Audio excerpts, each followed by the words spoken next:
Welcome Road Users Motorcycle Riders Club Laguna Chapter.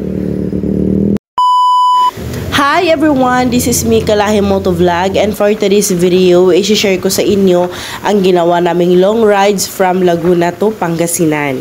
Kung nagtatanong ka nga kung bakit gabi namin ginawa ang aming rides na to, syempre mindset na lang yan, napaka-traffic dyan sa Central Luzon. Dahil alam nyo naman, napakadaming sasakyan. Ang yaman kaya ng Pilipinas.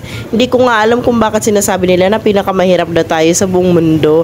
Ang yaman-yaman nga natin, dami nating sasakyan dito, ang traffic o anong say mo. By the way, nandito na nga pala kami ngayon sa San Pedro at ito iiwan na muna natin ang Laguna and welcome Muntinlupa.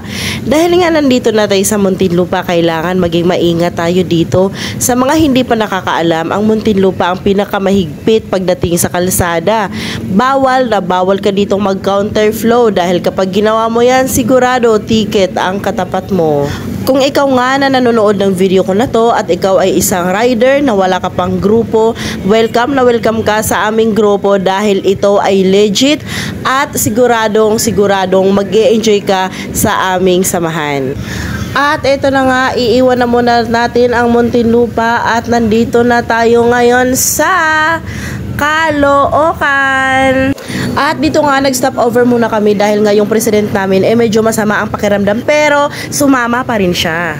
At iiwan muna natin ang Caloocan. Welcome Valenzuela! So ayan, sa mga hindi pa nakaka-travel dito sa Valenzuela guys, napakalawak ng kalsada dito.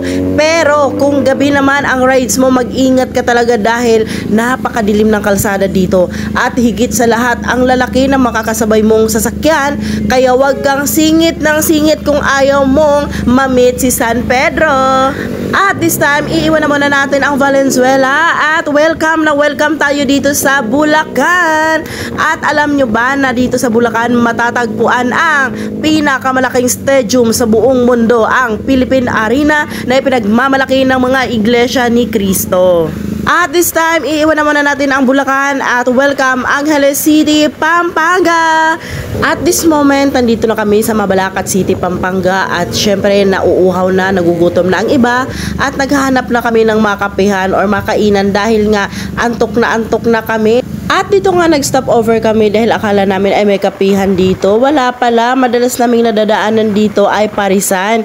So ayun, bakbak na naman ang aming grupo para makahanap ng makainan para makapagpahinga na rin dahil nasa 5 hours na ang biyahe namin. And thanks God dahil meron na kaming nahanapang makainan. Grabe guys, sa haba-haba ng aming binahe, ngayon lang kami makakakain at makakapagkape.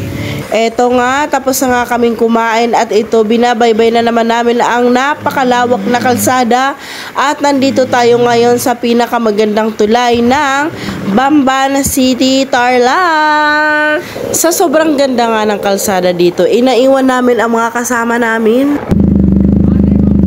Hi guys, nandito kami ngayon sa Tarlac at hindi ko pa alam kung ilang oras pa kami magbiyahin papuntang Pangasinan.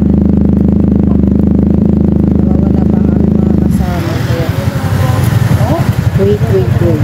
Finally guys, iiwan na muna natin ang Tarlac at nandito na tayo ngayon sa teritoryo ng Pangasinan. Ito nga palang tulay na binabaybay natin ay ang pagitan ng Pangasinan at ng Tarlac.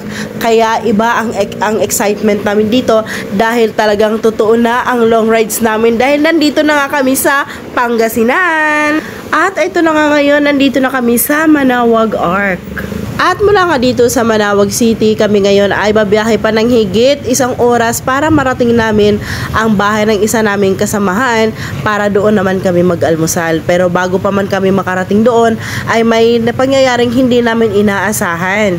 Yung isa kasi namin kasamahan na paidlip kaya ayan, nakadali or nakasagi ng L300 at dito nagkaroon ng kaunting diskusyon, nagkaroon ng konting pag-uusap-usap at hindi naman nagtagal, inaayos din. Syempre kailangan nating magbayad ng Daniels. Kaya dapat lagi tayong mag-iingat, lalong-lalo na kapag tayo ay naantok, kailangan nating magpahinga.